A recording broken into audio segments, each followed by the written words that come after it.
ಜೊತೆ ಹೊಸಕೋಟೆ ಶಾಸಕರಾದ ಬಚ್ಚೇಗೌಡರು ನಮ್ಮ ಜೊತೆ ಇದ್ದಾರೆ. CLP ಮೀಟಿಂಗ್ ಇವತ್ತು CLP ಮೀಟಿಂಗಲ್ಲಿ ಸರ್ವಾನುಮತದಿಂದ ಸನ್ಮಾನ್ಯ DK ಶಿವಕುಮಾರ್ ಅವ್ರನ್ನ ಕಾಂಗ್ರೆಸ್ ಪಕ್ಷದ ಶಾಸಕಾಂಗ ಪಕ್ಷದ ನಾಯಕರಾಗಿ ಆಯ್ಕೆ ಮಾಡೋಂಥ ತೀರ್ಮಾನ ಇವತ್ತು ತೊಗೊಂಡಾಗಿದೆ. ಅವರೀಗ ಆ ತೀರ್ಮಾನನ ತೊಗೊಂಡು ಗವರ್ನರ್ ಹತ್ರ ತೆರಳಿ ಅಲ್ಲಿ ಅವರು ಕೊಟ್ಟು ಸರ್ಕಾರನ ಅವರು ರಚನೆ ಮಾಡೋಕ್ಕೆ ಇವತ್ತು ಅವರ ಒಂದು ಮನವಿನಲ್ಲಿ ಗವರ್ನರ್ ಕೊಡ್ತಾ ಇದ್ದಾರೆ. 3ನೇ ತಾರೀಕು 3:30 ಗಂಟೆಗೆ ಮಧ್ಯಾಹ್ನ ರಾಜ್ಯಪಾಲರ ಗ್ಲಾಸ್ ಹೌಸಲ್ಲಿ ಪ್ರಮಾಣ ವಚನ ತಗೊಂಡ ಪ್ರಕ್ರಿಯೆ ಮುಂದುವರಿಯುತ್ತೆ.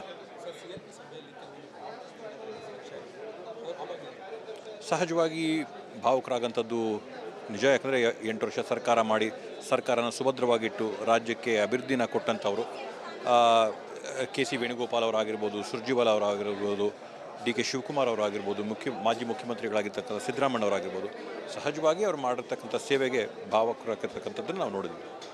ಹೈಕಮಾಂಡು ಖಡಕ್ ಆಗಿ ಹೇಳಿದೆ, ಹೊಸ ಮುಖಗಳಿಗೆ ಅವಕಾಶ ಕೊಡಬೇಕು ಹಾಗೂ ಯುವಕರಿಗೆ ಅವಕಾಶ ಕೊಡಬೇಕು ಅಂತ ಹೇಳಿ ಸಚಿವ ಸಂಪುಟದಲ್ಲಿ ಇಲ್ಲ, ಪಾರ್ಟಿ ಏನು ಜವಾಬ್ದಾರಿ ಕೊಡ್ತೋ ಆ ಜವಾಬ್ದಾರಿ ನಿರ್ವಹಿಸೋಕ್ಕೆ ತಯಾರಾಗಿದ್ದೀನಿ. Thank you. ಇದು ಇಷ್ಟ ಆಗಿತ್ತು. ಏನು ಹೊಸಕೋಟೆ ಶಾಸಕರಾದ ಶರತ್ ಬಚ್ಚೇಗೌಡ ಅವರ ಮಾತಾದಾಗಿತ್ತು. ನಾನು ಸಚಿವ ಸಂಪುಟದ ಆಕಾಂಕ್ಷಿ ಆಗಿದ್ದೀನಿ, ಪಕ್ಷ ಅವಕಾಶ ಕೊಟ್ಟರೆ ಮಾಡಿಕೊಡ್ತೀನಿ ಅಂತ ಇದೆ. ಕ್ಯಾಮ್ರಾ ಪರ್ಸನ್ ನಾಗೇಶ್ ಜೊತೆ ಹನುಮಂತರಾಜು, ಬೆಂಗಳೂರು.